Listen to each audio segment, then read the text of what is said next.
ભારતીય જનતા પાર્ટીને 20 માર્ચ સુધીમાં નવા રાષ્ટ્રીય અધ્યક્ષ મળી શકે છે।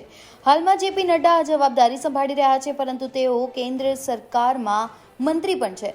સૂત્રો જણાવી રહ્યા છે કે આવતા મહિને નવા રાષ્ટ્રીય અધ્યક્ષની પસંદગી થઈ શકે છે। 12 રાજ્યોમાં ભાજપ અધ્યક્ષની ચૂંટણી પૂર્ણ થઈ ગઈ છે। ટૂંક સમયમાં વધુ 6 રાજ્યોના પ્રદેશ પ્રમુખ માટે ચૂંટણી પૂર્ણ થશે। આ બાદ રાષ્ટ્રીય અધ્યક્ષની ચૂંટણી થઈ શકે છે।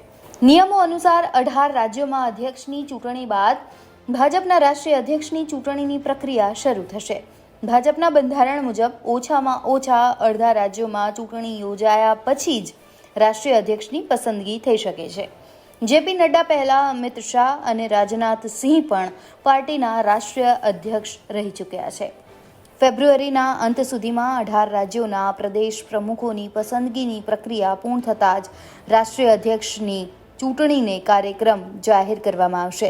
ભાજપના બંધારણ મુજબ દેશના ઓછામાં ઓછા અડધા રાજ્યોના પ્રદેશ પ્રમુખો ચૂંટાયા હોય ત્યારે જ રાષ્ટ્રીય અધ્યક્ષની ચૂંટણી થઈ શકે છે। પાર્ટીના એક નેતાના જણાવ્યા અનુસાર વર્તમાન રાષ્ટ્રીય અધ્યક્ષ જેપી નડ્ડાને બીજી ટર્મ આપવાને બદલે પાર્ટી નવા રાષ્ટ્રીય અધ્યક્ષની પસંદગી કરી શકે છે।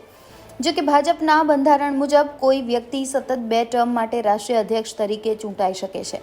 આ દ્રષ્ટિએ નડ્ડા ટેકનિકલી રીતે રાષ્ટ્રીય અધ્યક્ષ બનવા માટે લાયક છે, પરંતુ સૂત્રોનું કહેવું છે કે ફરીથી પ્રમુખ બનવાને બદલે તેમણે આ જવાબદારી નવા વ્યક્તિને સોંપવાની વાત કહી છે।